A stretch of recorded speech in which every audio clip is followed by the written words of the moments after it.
दोस्तों आज की इस वीडियो में आप सीखेंगे कि कैसे आप एक कॉन्फिडेंट इंसान बन सकते हो, कैसे आप अपनी कुछ हैबिट्स बदलकर एक ऐसे इंसान बन सकते हो जिसकी लोग वैल्यू करें, इज्जत करें। देखो सबसे पहले हम ये देख लेते हैं कि लोग किन लोगों की वैल्यू करते हैं। तो इसका जवाब बहुत ही सिंपल है। लोग इन लोगों की वैल्यू करते हैं जो कॉन्फिडेंट हों, पावरफुल हों और गुड लुकिंग हों।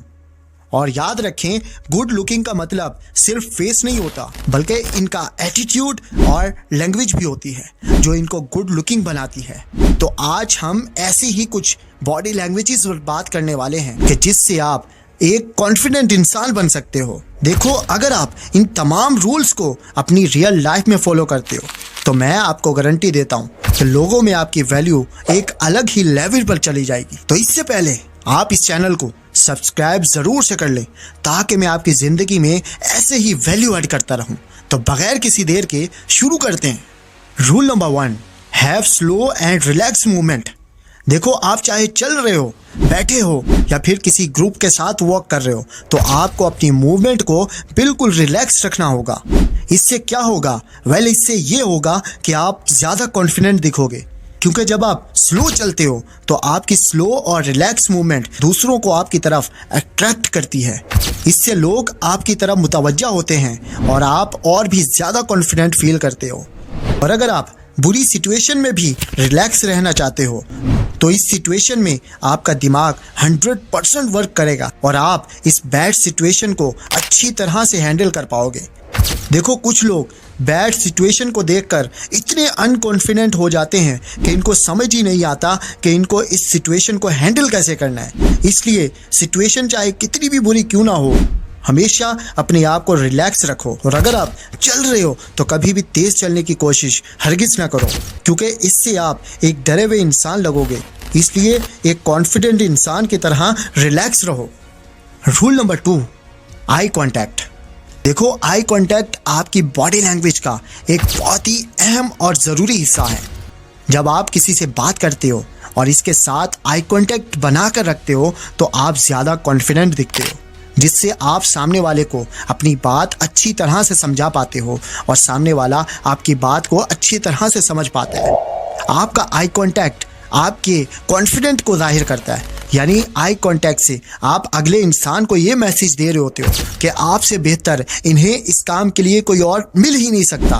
कंजर्वेशन में आपका आई कांटेक्ट इतना ही ज़रूरी होता है जितना कि आपकी बात। इसलिए जब भी किसी से बात करो तो आई कांटेक्ट बना कर रखो, और जब भी आई कांटेक्ट तोड़ना चाहते हो तो कभी भी नीचे देखकर आई कांटेक्ट ना तोड़ें, क्योंकि इससे आप एक नर्वस इंसान दिखोगे। देखो, जब भी आप अपना आई कांटेक्ट तोड़ना चाहते हो तो साइड पर देख लें या फिर अपनी गर्दन को थोड़ा सा रोटेट कर लें, जिससे आप एक नर्वस इंसान नहीं दिखोगे। Rule number 3, big has your audience. देखो, जितना ज़्यादा आपके सुनने वाले होंगे तो आप उतना ही ज़्यादा अपनी बॉडी लैंग्वेज का यूज़ करें, जिससे आप एक कॉन्फिडेंट इंसान दिखते हो।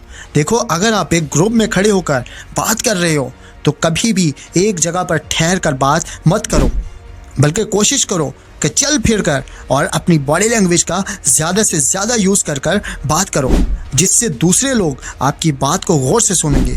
क्योंकि कुछ लोग आपके अल्फाज से ज़्यादा आपके बॉडी स्टाइल पर दिलचस्पी रखते हैं, वो आपकी बॉडी लैंग्वेज को नोटिस करते हैं।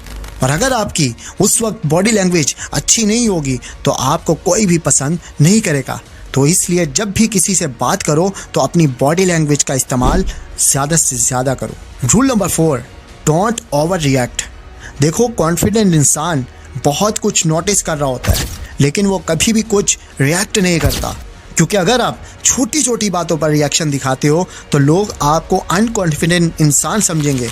मान लो आप एक होटल में एक ग्रुप के साथ बैठे हो और आपके ग्रुप में कोई इंसान बात कर रहा है और आपके साथ वाले टेबल पर एक इंसान अपने ग्रुप मेंबर्स को जोक सुना रहा है और आप भी वो जोक सुन रहे हैं और आप अचानक से उठकर वहाँ चले जाएं तो आपके ग्रुप वाला इंसान उसे अपनी बेइज्जती समझेगा कि इसने मेरी बात को छोड़कर दूसरे की बात सुनना ज़्यादा पसंद किया, जिससे आपकी वैल्यू उस ग्रुप में कम हो जाएगी। तो इसलिए जब भी ऐसा देखो या सुनो तो कभी भी ओवर रिएक्ट मत करो, इससे आप एक आम इंसान दिखोगे। Rule number 5, speak slow and use pauses between words. देखो, जब भी आप अपनी बात को शुरू करें तो कभी भी बोलने में जल्दी ना करें, क्योंकि हो सकता है कि जल्दबाजी में आप कुछ ऐसे अल्फाज बोल दें जिसका कोई मतलब ही ना हो, जिससे आपकी वैल्यू कम हो जाएगी। देखो, याद रखो, कम बोलने से और स्लो बोलने से आपकी वैल्यू बढ़ती है। इससे लोग इंतज़ार में होते हैं कि आप अगले अल्फाज कब बोलेंगे। और सिंपल वर्ड्स में आपको समझाऊं तो लोग आपकी बात को अच्छे तरीके से समझ पाते हैं, और जब आप दोबारा बोलते हैं तो आपकी बात को गौर से और ध्यान से सुना जाता है। लेकिन अगर आप अपनी अल्फाज में बॉडी लैंग्वेज का यूज़ नहीं करोगे तो आपकी बात पर कोई ध्यान नहीं देगा। देखो, आपके अल्फाज के साथ साथ आपकी बॉडी लैंग्वेज भी बहुत ही ज़रूरी है, इसलिए आप बात करते वक्त अल्फाज और बॉडी लैंग्वेज दोनों का इस्तेमाल करें। तो कैसी लगी आज की वीडियो कमेंट करके ज़रूर बताना, और मिलता हूँ किसी और नेक्स्ट वीडियो में। अल्लाह हाफिज़।